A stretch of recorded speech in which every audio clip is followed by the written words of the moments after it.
Greetings from Jerusalem, the city of peace. I would like to present to you one of the great figures and characters of the Bible, Eve, the wife of Adam. The institution of marriage is facing a profound crisis. The divorce rates continue to rise, and we see a growing skepticism toward a lifelong commitment. In the Western countries, almost 50% of all marriages are in jeopardy. Let's mention also a very known French poet, Paul Valéry, who describes the idea of solitude as a sad contemporary reality. God created man, and finding him not sufficiently alone, gave him a companion to make him feel his solitude more keenly. The Bible is not so pessimistically oriented toward the marriage institution. In fact, in the first 2 chapters of the book of Genesis, God begins by separating light from darkness and ends by uniting Adam with Eve. The Bible says that love existed from the beginning and will always exist. These are the essential elements that we can discover from the story of Eve. First, Eve was also created in the likeness of God. Eve was created by God with the same level of dignity and purpose as Adam himself. Moses wrote, "In the image of God, he created them, male and female." Woman was not created in the image of man. They were both created the same day by the same extraordinary creator and for the same purpose.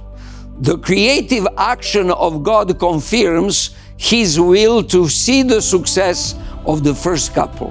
Adam and Eve were moved by a perfect love, because only love can be eternal. Therefore, our first parents were 2 equal beings. John MacArthur is underlining the same truth. In God's eyes, the married couple becomes one in mind and spirit, in goals and direction, in emotion and will. When they have a child, it becomes the perfect demonstration of their oneness, because that child is a unique product of the fusion of 2 people into one flesh.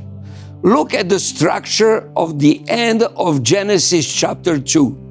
God says, "It is not good for man to be alone." This is line A. The text highlights the fact that after God's creation of Eve, the situation of man has changed. Line A+. It is good for man to be with his wife. The entire process of the spouse creation is the search for a person that corresponds in the best way possible to what would be the greatest and the most authentic love relationship. This is the line B and B prime. Giving a name is not to give man the authority to define and confine. It is helping him to learn and to appreciate. And by the way, while understanding that she will be the mother of all living, Adam gave her the name Eve. In the center of this portion, line C, is God's intervention, creating woman from the same original material and allowing the first couple to be one completely and entirely. The unity of Adam and Eve in the Garden of Eden represents the original harmony and the purity of human relationship as God intended.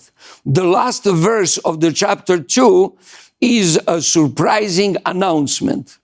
"And they were both naked, the man and his wife, and were not ashamed." The text reveals a state of complete openness, trust, and a mutual acceptance between the first man and woman. Their nakedness symbolizes more than absence of clothing. It reflects the absence of fear, guilt, or relational barriers. In this perfect unity, they see each other fully and they give love without hesitation, comparison, or shame. The next element that Eve received the first wound. The chapter 3 reveals the most tragic moment for the inhabitants of this planet. Adam and Eve replaced the confidence in God's word by the fulfillment of desires and dreams of independence. The serpent was questioning God's goodness and the truth of his command, showing that he wants to preclude our first parents to attain the divine knowledge. The fruit was pleasing to the eyes and desirable for gaining wisdom. Her choice was not just a physical act, but a spiritual break. It was the separation from God's plan. And our history confirms that when we live far from God, we are dying.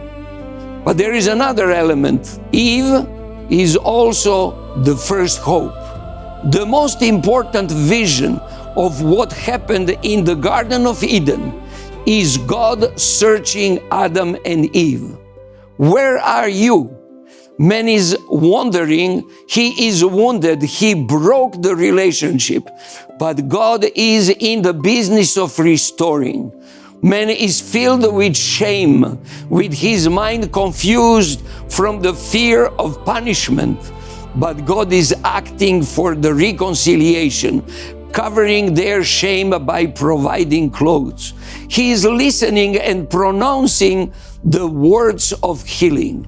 Probably one of the greatest promises is found in the statement made by God to the serpent. And I will put enmity between you and the woman, between your seed and her seed. The serpent, representing the instrument of the forces of evil, received God's determination. I will put enmity means that human beings will never be friends with wickedness, with iniquity, and with evil. And this was verified so often. May the story of Eve always remind us that hope is our destiny. God loves, He forgives and restores. May the Mother of all living teach us that the divine love brings life and life eternal.